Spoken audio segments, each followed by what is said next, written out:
Hi friends, చిక్కుడుకాయ టమాటా వండుతున్నాను friends. ముందుగా చిక్కుడుకాయలు ఒలుచుకున్నాను.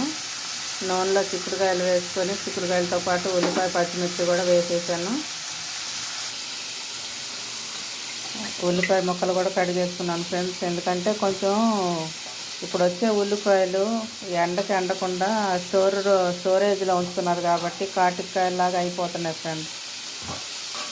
అలాంటివి ఉంటే బ్యాక్టీరియా అంటారని నాకు అనుమానం వచ్చి ఇక నేను పొట్టు తీసినా కానీ ముక్కలు కోసినా కానీ ఇలాగా ఉప్పు నీళ్ళలో వేసేసి కడుక్కుంటాను ఫ్రెండ్స్. కోసిన తర్వాత కడగకూడదు అంటారు, కానీ మనకి డౌట్ వచ్చినప్పుడు కడగటంలో తప్పేం లేదు. చిక్కుడుకాయ ముక్కలు ఉల్లిపాయలు కూడా నూనెలో మగ్గిపోతాయి ఫ్రెండ్స్. ఈలోగా టమాటాలు కట్ చేసుకుంటాను.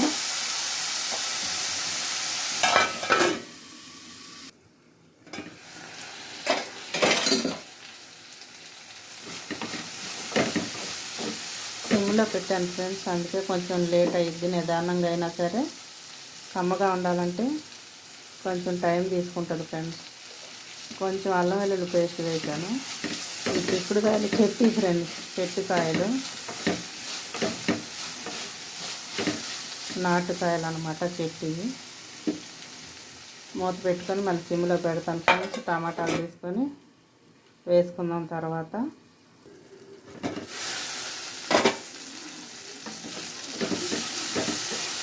అయిపోయింది ఫ్రెండ్స్. కొంచెం పసుపు వేసుకుందాం. కొంచెం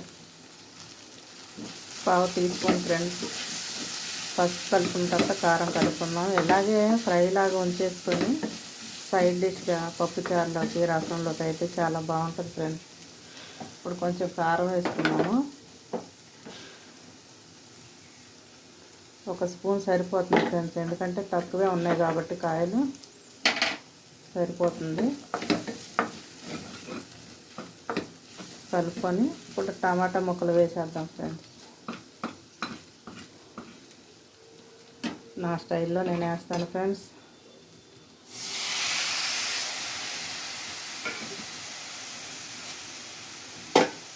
టమాటాకి సరిపడా 2 పలుకులు ఉప్పు వేసుకుందాం మెత్తపడటానికి. మూత పెట్టేసుకుందాం ఫ్రెండ్స్. చెట్టుకి చాలా కాయలు ఎండిపోయినాయి ఫ్రెండ్స్. నాటు చిక్కుళ్ళు ఇవే, అసలు మార్కెట్లో ఈ చిక్కుళ్ళు రావట్లేదు ఫ్రెండ్స్. ఇళ్ళల్లో పెంచుకోవటం తప్ప మార్కెట్లోకి ప్రతిదీ హైబ్రిడ్యే. ఇది అసలైన చిక్కుడుకాయ. ఇలాగ చెట్టు నిండా కాయలు ఉన్నప్పుడు పారేయకుండా ఫ్రెండ్స్ నేను ఒక సలహా ఇస్తాను. ఇవన్నీ ఒలుచుకొని శుభ్రంగా బఠానీలాగా ఒలుచుకొని ఒక ప్లేట్లో వేసి ఎండలో పెట్టామంటే బఠానీ ఎలాగైతే ఎండుతాయి అలా ఎండుతాయి.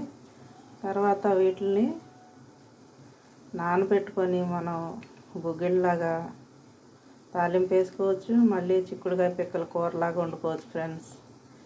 తెలియని వాళ్ళకి చెప్తున్నాను, తెలిసిన వాళ్ళు అయితే పర్వాలేదు. చాలా ఉన్నాయి చెట్లకి, మొత్తం తీసే టైం లేదంట. అందుకని కొంచెం నేను చెట్లు పెట్టుకోవటానికి నేను కొద్దిగా అయితే ఇది పక్కన పెట్టాను. ఇన్ని చెట్లు ఎక్కడ పెడతాం ఫ్రెండ్స్, స్థలాలు ఎక్కడ ఉంటున్నాయి ఇప్పుడు. అన్నీ చిన్న చిన్న స్థలాలు, కొద్దిగా ఇల్లు, చిన్న ఇల్లు, కొద్ది స్థలాలు. జనాభా ఎక్కువైతే ఇల్లు ఎక్కువైతే ఇంకా స్థలాలు ఎక్కడ ఉంటాయి ఫ్రెండ్స్. దీంట్లో టమాటానే కనపడుతుంది, చిక్కుడుకాయ కనపడలేదు ఫ్రెండ్స్. అయినా పర్వాలేదు, టమాటా ఇష్టమే కదా. కూర కలిసి రావాలంటే 2 టమాటాలు ఎక్కువ వేయాలి ఫ్రెండ్స్. ఇప్పుడు కొంచెం నీళ్లు పోసుకుందాం. ముందే చిక్కుడుకాయ బాగా ఏగిపోయింది కాబట్టి ఎక్కువ అవసరం లేదు. కాకపోతే టమాటా బాగా గుజ్జుగా ఉడకటానికి కొంచెం నీళ్లు పోసాను. లాస్ట్లో కొత్తిమీర వేసి అయిపోతుంది. సింపుల్గా అయ్యే కూర, రుచిగా ఉండే కూర. చిక్కుడుకాయ కూర అంటే ఇష్టం లేని వాళ్ళు ఎవరు ఉండరు ఫ్రెండ్స్. సంవత్సరానికి ఒకసారే కదా నాటు చిక్కుళ్ళు వచ్చేది. ఉగాదికి మళ్ళీ అన్ని చెట్లని కోసేస్తారు ఫ్రెండ్స్. మళ్ళీ ఉంచరు, మళ్ళీ వచ్చి సంవత్సరం వేసుకుంటారు. మూత పెట్టుకొని ఉడికిస్తాను ఫ్రెండ్స్. లాస్ట్లో కొత్తిమీర వేసి ఆపేస్తాను.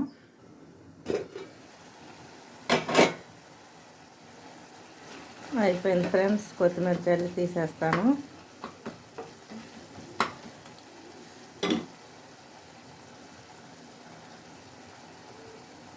అంతే ఫ్రెండ్స్, సింపుల్గా చేసుకోవచ్చు, టేస్ట్గా తినవచ్చు ఫ్రెండ్స్. నేను చేసేది ఇలాగా, మీరు ఎలా చేస్తారో తెలియదు. కొంచెం అల్లం వెల్లుల్లి పేస్ట్ ఎందుకు వేసానంటే చిక్కుడుకాయ, బంగాళదుంప, క్యాలీఫ్లవర్, క్యాబేజీ ఇవన్నీ వాత వస్తువులు ఫ్రెండ్స్. ఈ వాతానికి సంబంధించినవి. వీటిల్లో మనం అల్లం వెల్లుల్లిపాయ వేయటం వల్ల వాతం అనేది కొట్టేసిద్ది ఫ్రెండ్స్. ఆరోగ్యానికి మంచిది, స్మెల్ కూడా బాగుంటుంది. ఆపేస్తున్నాను ఫ్రెండ్స్. నా వంట అయిపోయింది, అన్నం అయితే ఉడికిపోయింది ఫ్రెండ్స్. లైక్ చేయండి, షేర్ చేయండి. నాటు చిక్కుళ్ళు టమాటా కర్రీ.